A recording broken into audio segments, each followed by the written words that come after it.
Feynman, Sexist Pig. A few years after I gave some lectures for the freshmen at Caltech, which were published as the Feynman Lectures on Physics, I received a long letter from a feminist group. I was accused of being anti-woman because of two stories. The first was a discussion of the subtleties of velocity and involved a woman driver being stopped by a cop. There was a discussion about how fast she was going, and I had her raise valid objections to the cop's definitions of velocity. The letter said I was making the woman look stupid. The other story they objected to was told by the great astronomer Arthur Eddington, who had just figured out that the stars get their power from burning hydrogen in a nuclear reaction producing helium. He recounted how, on the night after his discovery, he was sitting on a bench with his girlfriend. She said, "Look how pretty the stars shine," to which he replied, "Yes, and right now I'm the only man in the world who knows how they shine." He was describing a kind of wonderful loneliness you have when you make a discovery.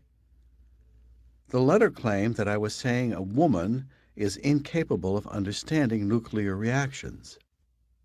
I figured there was no point in trying to answer their accusations in detail, so I wrote a short letter back to them.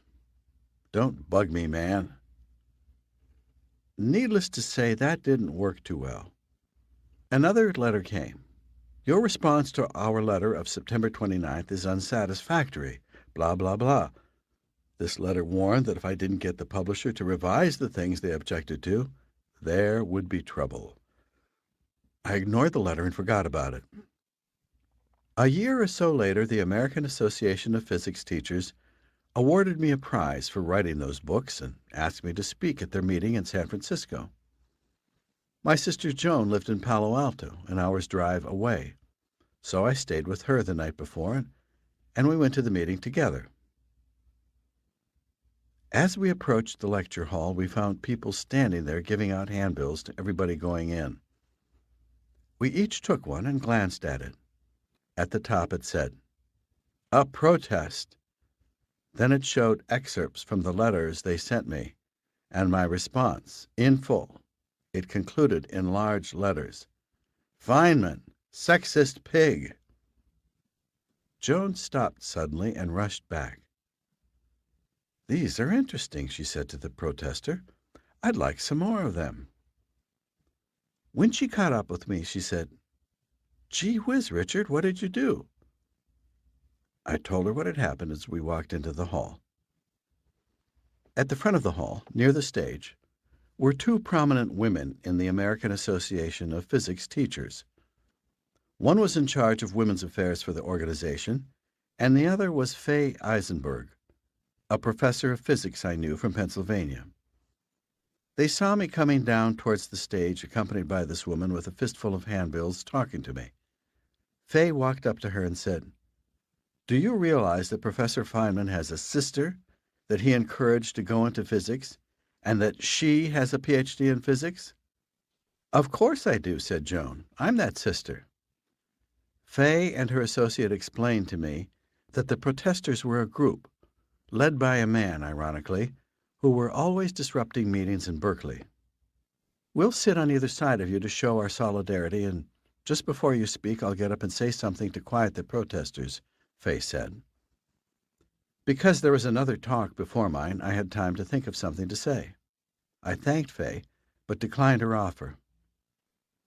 As soon as I got up to speak, half a dozen protesters marched down to the front of the lecture hall and paraded right below the stage, holding their picket signs high, chanting, "Feynman, sexist pig! Feynman, sexist pig!" I began my talk by telling the protesters, "I'm sorry that my short answer to your letter brought you here unnecessarily. There are more serious places to direct one's attention towards improving the status of women in physics than these relatively trivial mistakes, if that's what you want to call them, in a textbook. But perhaps, after all, it's good that you came. For women do indeed suffer from prejudice and discrimination in physics, and your presence here today serves to remind us of these difficulties and the need to remedy them." The protesters looked at one another. Their picket signs began to come slowly down, like sails in a dying wind. I continued, even though the American Association of Physics Teachers has given me an award for teaching, I must confess I don't know how to teach. Therefore, I have nothing to say about teaching. Instead, I would like to talk about something that will be especially interesting to the women in the audience. I would like to talk about the structure of the proton. The protesters put their picket signs down and walked off. My hosts told me later that the man and his group of protesters had never been defeated so easily.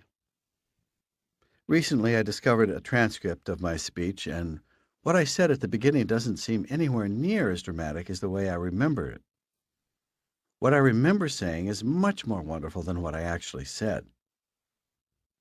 After my talk, some of the protesters came up to press me about the woman driver story. Why did it have to be a woman driver, they said. You're implying that all women are bad drivers.